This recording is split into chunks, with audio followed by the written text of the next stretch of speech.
welcome to my first paint and chat with me video.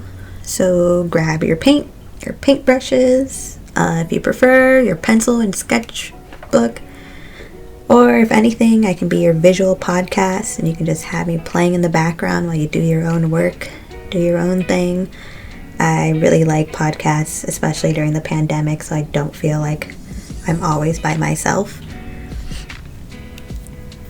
And it gives me something to like kind of listen to when I do some pretty monotonous tasks.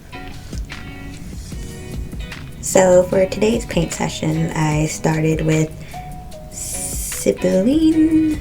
I don't really know how it's pronounced. I'll insert one of her illustrations. She's a really talented artist with gouache. And so when Massery came out with this collaboration with Sibyliine, I was really drawn to it because it included not only the tools that she used, but she also created a practice workbook. And what I really liked about the practice workbook is she starts kind of with the fundamentals of, okay, here are your basic colors and just how you can mix your colors to get different tones and values, or just mix colors to get a different color altogether.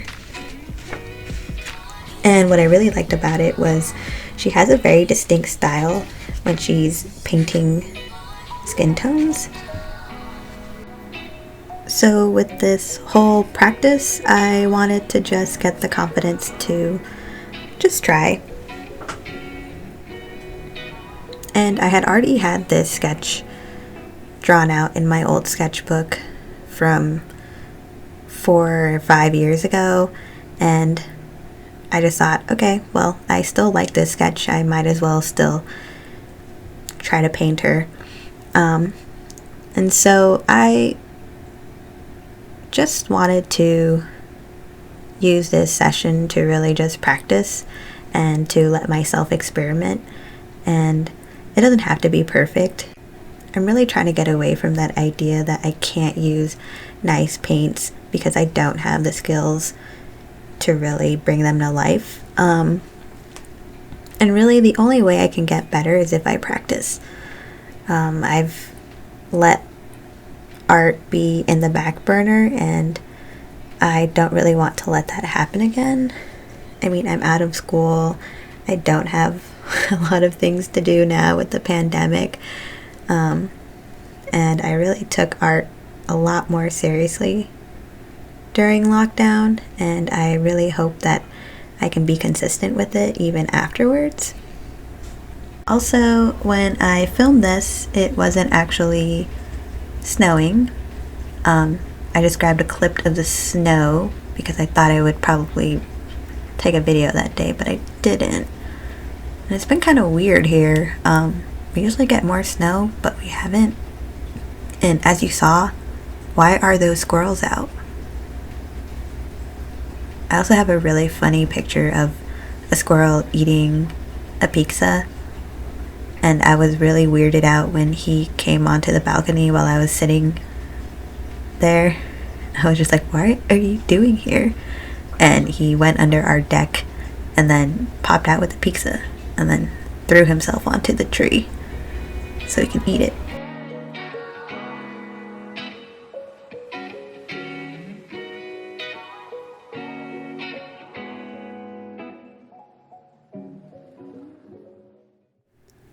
Okay, I did want to pop in since it's January and ask that question. What are your New Year's resolutions?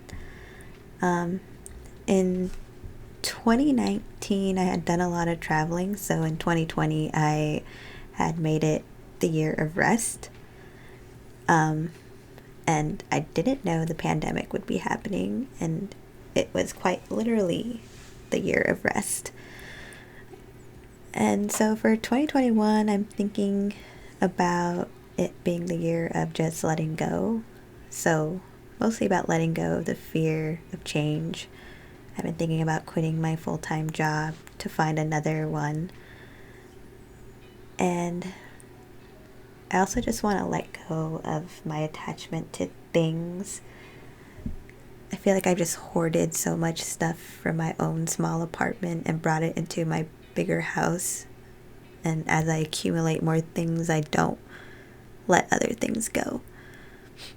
So I'm interested to see what your intentions or goals are for 2021.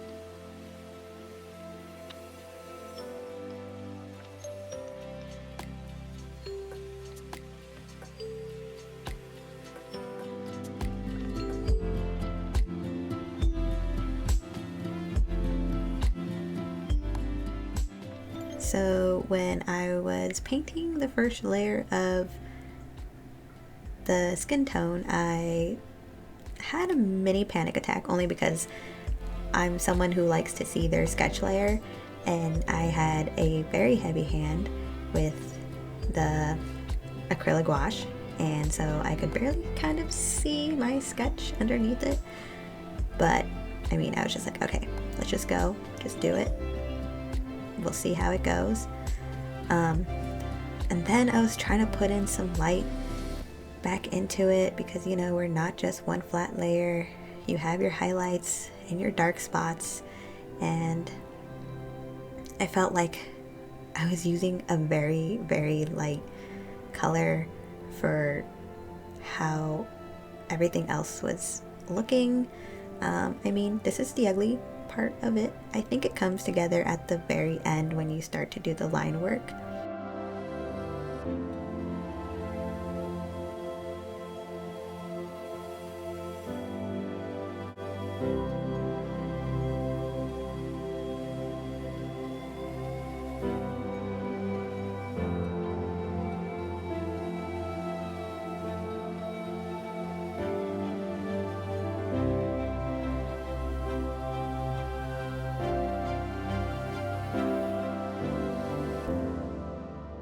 So what I learned from doing all of this, recording, I never knew how many times my camera would turn off, just, you know, out of the blue. And I mean, I would hear it just go, do its little whir, like, you know, how they have that sound when the lens is coming back, retracting back.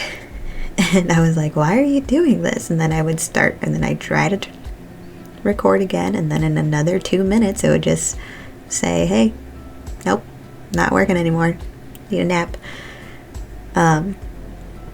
So while it was cooling down, I painted all the hair. So sorry that you didn't see that. I kind of used more water because I kind of really like that watercolor effect that it had. In the beginning I was going to make it very opaque and then do some hair strands, but in the end I actually really like the way that the hair looked in contrast to how the face is. I feel that using the kind of watercolor effect, you can kind of get the suggestion of how the hair lays down on the face, which does, you know, most of the work than me having to go with individual strands. And I'm also not that great at defining hair. I do like including like the flyaways, because if anyone has hair like me, there's always, you know, a hair in my face. So you'll see that at the end when I show the finished work. And I think it just made everything tie together. I'm honestly very surprised by how well I used a paintbrush to do these lines and the eyelashes. I actually haven't practiced a lot of line work, so this was also something I'm trying to experiment with and learn more about. Even before this, I had cut out where I had taken out like 5 different liner brushes and just try to work with them, see which one I like the best. I think this one's an Arteza liner. Don't know which number, but I can link that below if you want. So this painting's kind of one of those paintings where if you stare at it too long, you'll see like 500 flaws.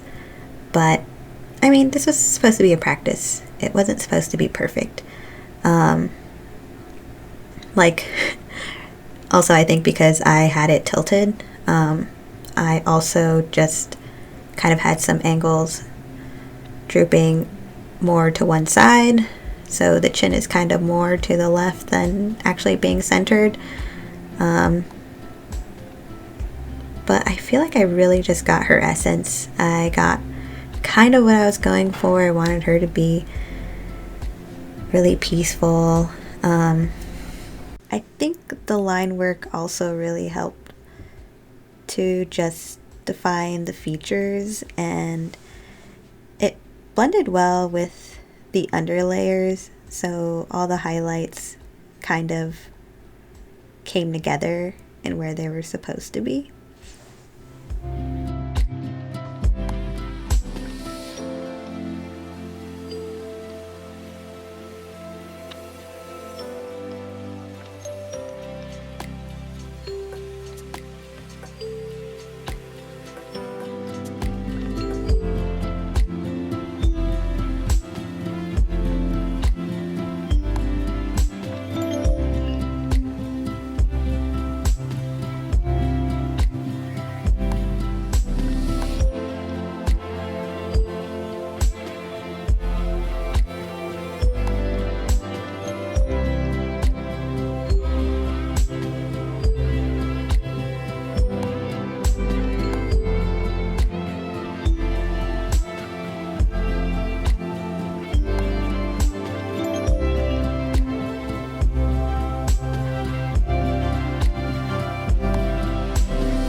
I'm not sure why I had the third eye in this painting.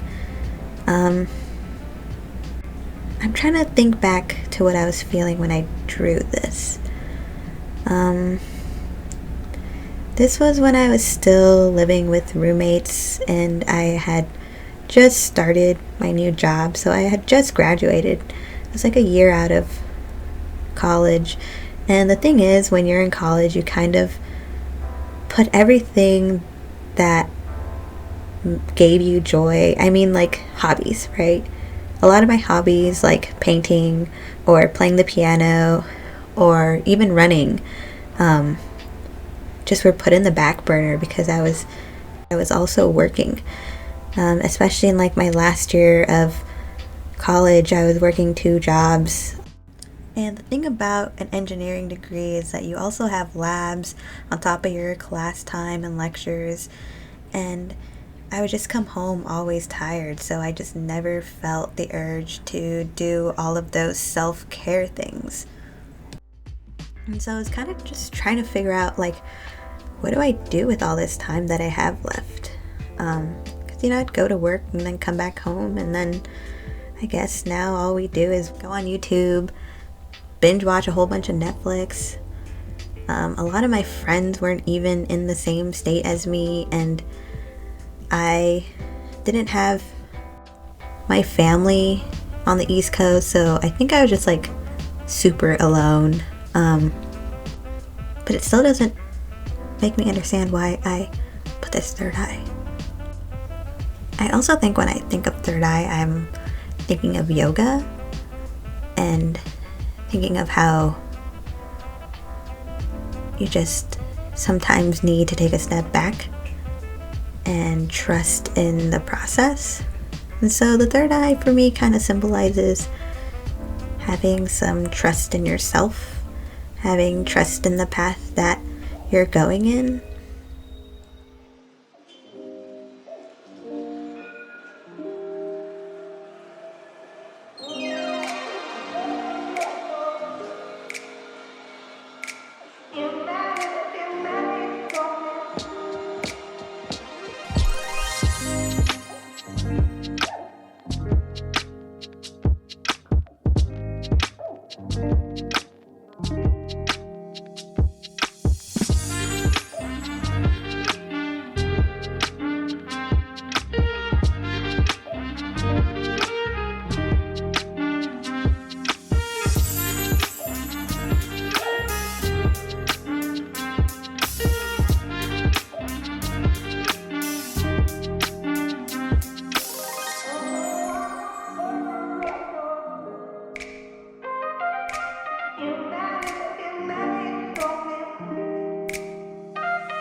I'm honestly not really sure why I put these vines. What would you call these? They don't even look like leaves. They kind of look like those antennas, especially that one from Guardians of the Galaxy. What is her name?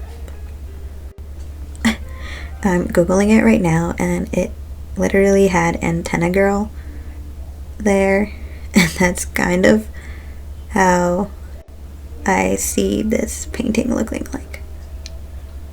Obviously the antennas are not the same as Mantis.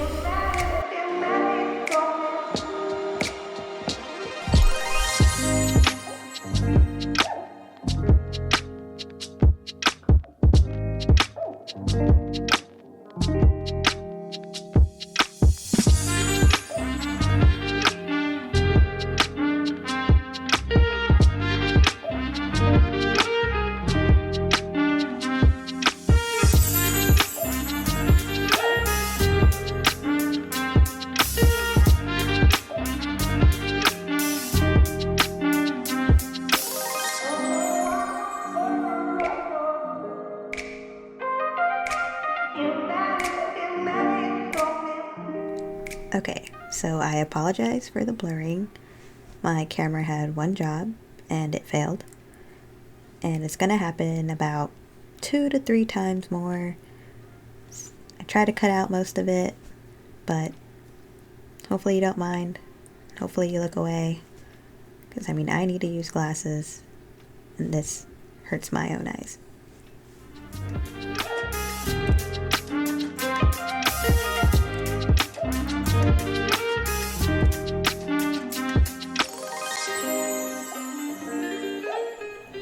Alright friends, so we're nearing the end of this paint session. I didn't record all of the paint with me. My camera pretty much decided it didn't want to work anymore, and I decided I didn't want to deal with it anymore. So here's the footage of what it looks like at the end. I'm actually very happy with how it came out. Obviously there's a lot of work I need to do, but it's honestly surprising that I sat down for as long as I sat down, especially when I have a kitten who wants to play pretty much 24/7. And I'm so happy that he let me at least just take this time to practice. And I'm glad I filmed it to share with all of you. So thanks again for joining me, and hopefully I'll be seeing you soon.